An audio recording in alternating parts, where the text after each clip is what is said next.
Welcome to K. Elizabeth Toasts, a podcast celebrating people who increase our quality of life. I'm your host, K. Elizabeth. Each episode is a heartfelt interview of a remarkable person making lives better through one of the 5 social determinants of health. The World Health Organization says these social determinants can impact up to 55% of our health outcomes. That's more than our lifestyle choices and medical care combined. In this episode, we are focusing on the social determinant of social and community context. Give a listen if you are in need of a dopamine hit, or if you like toast, because this toasts for you. My name is Jenessa Carlisle, and I use she, her pronouns. I am originally from Indiana, around the Indiana National Dunes area, and I recently moved to St. Paul, Minnesota. And I like to identify myself as a young Black mermaid. I enjoy being in the outdoors, and I am unapologetically fat, Black, and 100% authentically myself, especially in outdoor spaces. That's amazing. Thank you. And I'm excited to be here. I'm thrilled to have you here. And also, I love that you identify as a mermaid.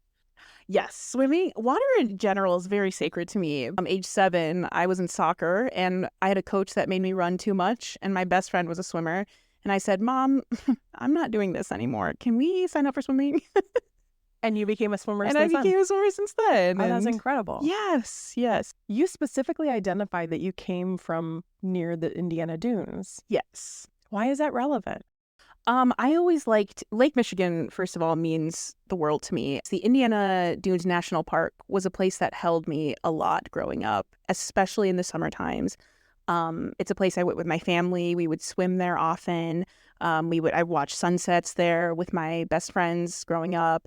In high school, almost every day in the summer, my friends and I would go to the beach. And it's a place that truly I give so much homage to when it comes to my love of the outdoors, because it was one of the places that I felt most seen and most safe and held. And I'm so grateful for that park. With that in mind, you've made a career out of your love of nature. I have. And out of your identities as a Black woman. Yes. Can I tell you about kind of the origins of how I got my career? I would love if you would. In college, funny enough, I actually started pre-dental. It took one of my career coaches in college to be like, "You love talking to people and your hands would be in their mouths the whole time." And I was like, that's a really good point. And so at the time I was a camp counselor in the summer at my local YMCA, and I would joke with my friends constantly. I was like, if I could do this for the rest of my life, I would. And lo and behold, I went to the school with one of the #1 Parks and Rec departments in the nation.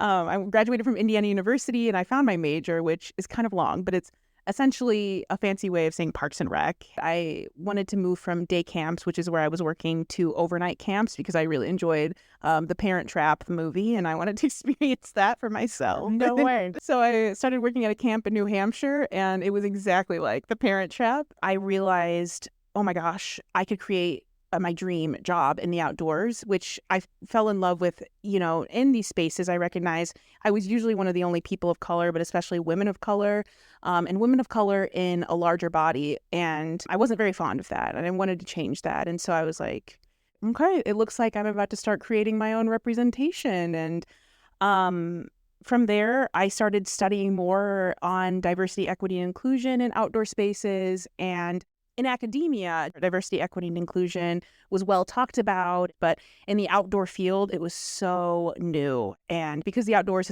it's been a segregated space for centuries of years, and in the United States anyway. Could you say more about what that means? Yeah, absolutely.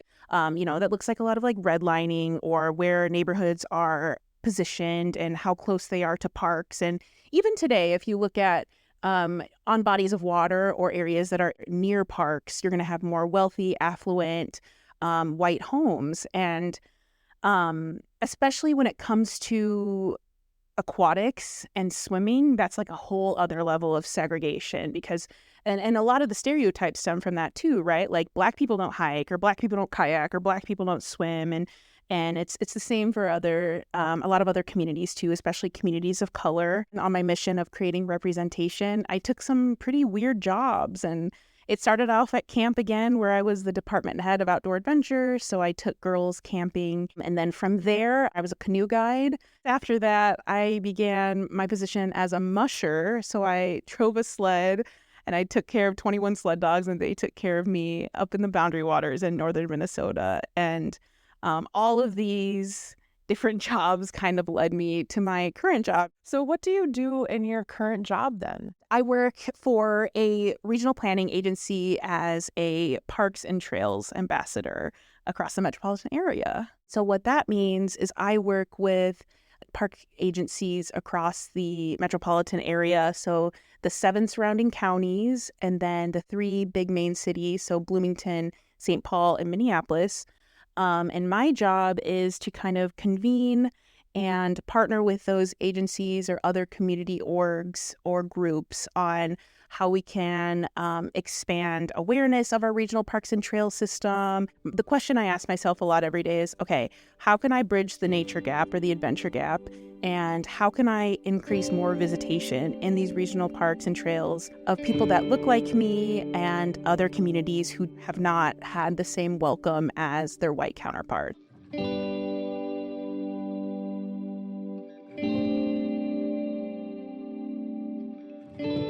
I'm currently writing a lot of policy on recreation and facilities and activities that people are doing in the parks. And so that looks like we did a lot of community engagement in the years previous on working with Indigenous communities and Indigenous organizations and a lot of communities of color on what does it mean to you essentially to feel safe in the park. In the policy that I'm writing currently, it's encouraging agencies to look at equity in parks and trails a little bit differently. Some examples of that is partnership with Indigenous communities, agencies, or organizations. It's looking at who are you hiring? Do they look like the people that visit your parks or the people that you like to visit your parks? We have this new initiative right now. We're working with 4 very, very talented, lovely BIPOC artists, and BIPOC means Black, Indigenous, and other people of color. And they each have their own brand they're working in. And so we have an artist who's working in parks, and an artist who's working in the housing units, and an artist working in transportation. So they'll be wrapping buses and the light rail. And then we have one more artist working in environmental services, and they'll be working in the water treatment area. And wait, what? You have an artist who's working in water treatment? Yes. So my boss, who is such a talented person and artist, she dreamt this whole project where she's like, we need more artists in government and art out in our communities. We have an artist right now who has beautiful, beautiful art in relation to water and what that means to her. She also works with fiberglass, and we're like, what if she made a fiberglass canoe? And then we put one in each of the regional parks. Or there's a lot of muralists too. So we're like, okay, like what if we had those in the regional parks and those on construction fences or just all around our communities? And there is another Indigenous artist named Marlena Miles who we've worked with. There's one of our buses says we are on Dakota land. And it's absolutely stunning. We want the community, including ourselves, to see ourselves in art and in spaces. So what was your original question that you ask yourself every day? How do I ensure that underrepresented groups see themselves in nature and feel welcomed and comfortable in the spaces that they belong to be in? So one of the ways that you get to be a part of that is by having art in these spaces. Yes. So art and policy, how else do you answer that question? One thing that I'm working on probably for 2025 is a series on decolonizing outdoor recreation and what decolonizing means in terms of outdoor recreation, I should say, is a way to look at the outdoors and how we exist in it from a space that is non-Western. There's such a stigma that in the outdoors, you have to conquer it or there's something to challenge. Like when you're hiking, for example, you're hiking up mountains and you do 20 miles or what have you. And that's like, oh, check my box off, like I'm feeling accomplished. When being outside or being outdoorsy just means you like to be outdoors, right? And so decolonizing, to me, a huge part of that is rest in the outdoors. It's purely just existing outside. And I'm having a hard time conceptualizing, how will you in 2025 decolonize nature? yeah, that's a good question. I'll talk about the swimming portion because swimming and water safety it's one of my favorite things in the whole wide world. We have so many bodies of water in the Twin Cities, and like in order to sign your kids up for swimming, you have to get up at a certain time, like really early in the morning, and you have like 2 laptops in front of you. We don't have enough swim lessons. We don't have enough adult swim lessons. Why? And then I started looking at, okay, we have a lifeguard shortage. And then I'm like, okay, how many of these lifeguards or aquatic directors or swim instructors are people of color, and how many people of color are enrolling? But also emphasizing Black and brown joy in water and what that looks like and how we can support more of that and advocate for more of that.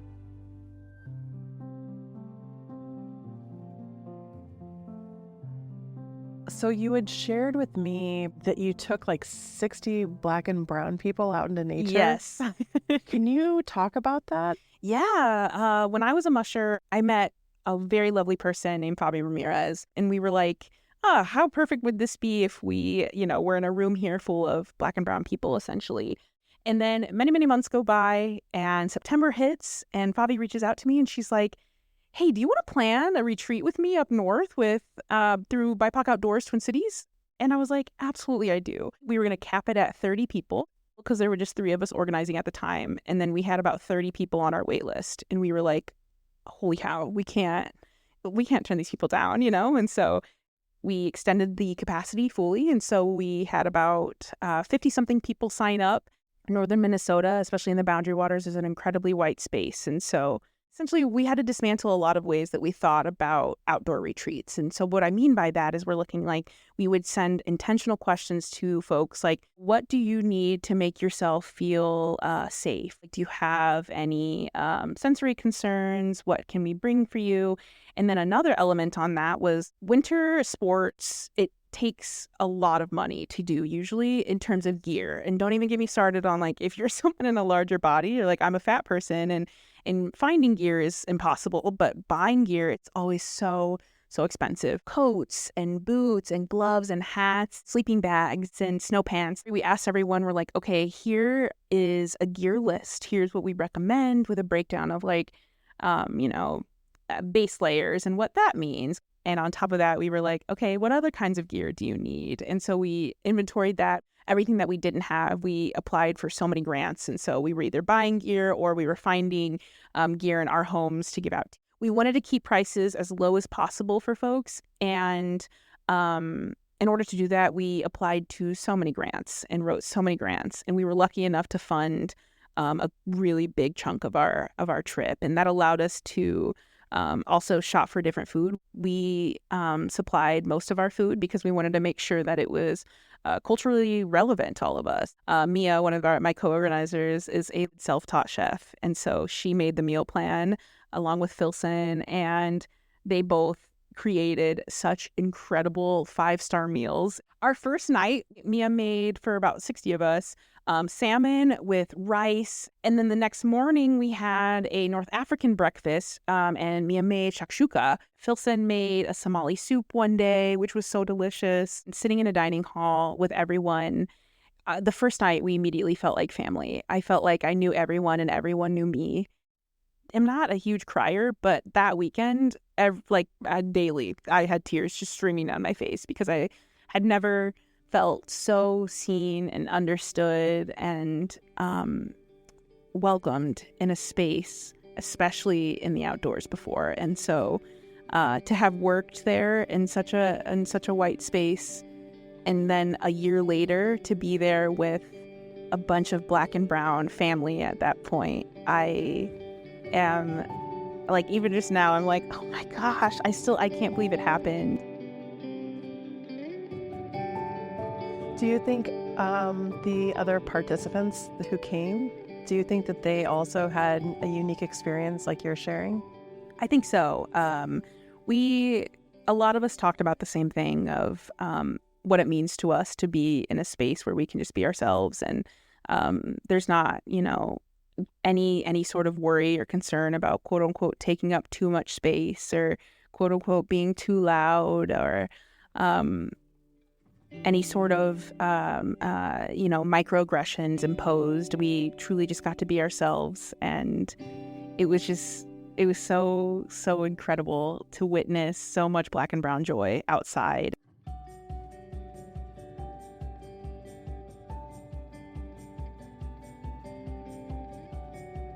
Can I talk about allyship in the outdoors? Yes. For my white friends or like white listeners, financial support is incredible, and it means the world, especially when you find small affinity groups or community groups.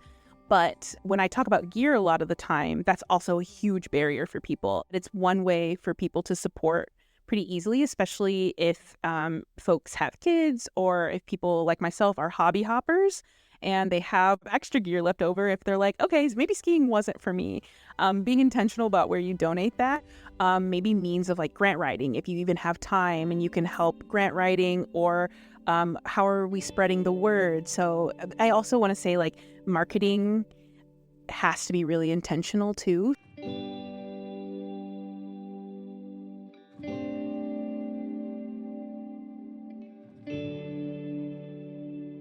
Is there anyone in your life that you want to recognize for increasing your quality of life? Oh my gosh, I love that question. I'm currently gonna give a toast to Hannah Hutchins, who is a new and very, very good friend of mine who I met at the gym that I go to. And Hannah has introduced me to so many different parts of their community. And as we talked about in the beginning, community and the social aspect of community is such an important part of everyone's health. And we are currently experiencing a period of loneliness for a lot of people. And moving to a new state, I was so fearful of that. And so people like Hannah, who have extended the invitation, because there's so much power in an invitation, right? And extended so much love to me and to introduce me to so many different areas and friends in their life has meant the absolute world to me. Amazing. And I can't help but plug, but she was on an episode, so I will link to that. Yes, yes, yes. Amazing. I love it. So I'm going to do my toast to you. Are you ready? Yes, I am. All right, Jenessa.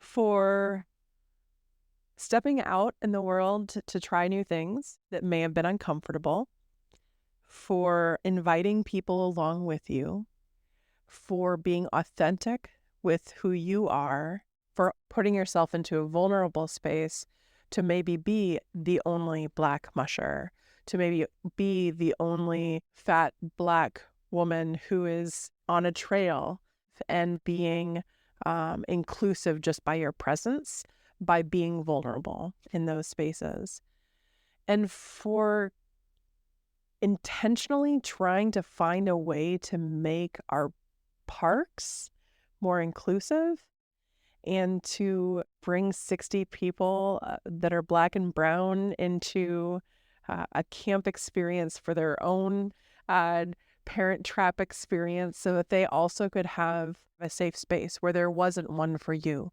But by creating that space and by doing that in community with other people. For all of that, this toast is for you. Oh, thank you so much. Cheers. Oh, that means the world to me. Thank you. Oh, that was so kind. You're amazing. Thank you. So are you. I love this. I love this so much. Now it's time for your toast. My name is Ed, and I would like to toast Dr. Gord Bacon, who was the best boss I had in my 39-year working career. Gord was Executive Vice President of Research and Development for Inco, a large multinational mining company. Gord appointed me Manager of Research Services at their 2 crown jewel research labs in Mississauga. For more than 10 years, I was responsible for everything from property landscaping to human resources. Many times I would ask Gord for advice, but he never micromanaged my decisions. He expected his senior staff to make sound business and technical decisions and held them accountable. But he also encouraged fun and camaraderie because that's the kind of guy he was. Sadly, Gord passed away a few years ago. I'll always treasure his memory and the huge part he played in my business career. This toast for you, Gord. Now it's your turn. Honor someone who has positively impacted your life by recording your own toast at ketoasts.com. Thanks for joining us. And if you enjoyed this episode, please tap the follow button, rate us using the star button, and share this podcast with someone to keep us going.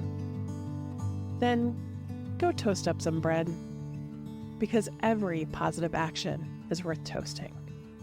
I never in a million years would have thought that I am someone who I'm like, oh yeah, I just take dips in frozen lakes and, go to my little Norwegian sauna after that. Another favorite was introducing everyone to the sled dogs. It sounds so silly, but I'm like, they're my favorite coworkers I've ever had. I'd never heard of a musher. When the position came up, I was like, okay, what is a musher? I have never met a musher. I've especially never met or heard of a black musher. I was like, sign me up. I'm doing this. Have you found any other black mushers? Yes, I have one. And her name is Emily Ford. I don't know her. I hope to meet her someday. She's an icon. I do that all the time. I eat and drink like a toddler, so you're fine. I truly understand. You love cake more than anything. I love cake more than anything. I think to me, cake is a part of community. When I have people over at my house, immediately I'm like, do you want a piece of cake? And so a lot of the times too, I'll cut my cake in half and deliver it to my neighbors. I feel like this is an Indiana moment because I do the same thing. I do it for soup. I do it for bread. I do it for baked goods. Oh my God, I love that. I feel like it's an Indiana thing. Like, I think so. I did the same thing in Pennsylvania. If I had extra, I would take it to my neighbors. Like, I know it's leftovers, but it's not leftovers the first time you had it. Exactly. And that's what community looks like. And I think we need to do that more. Yeah. Especially baked goods. Oh my God. No one turns baked goods down. No one. Yeah. It's a what am I trying to say? It's like a message of love, It's so sweet to me.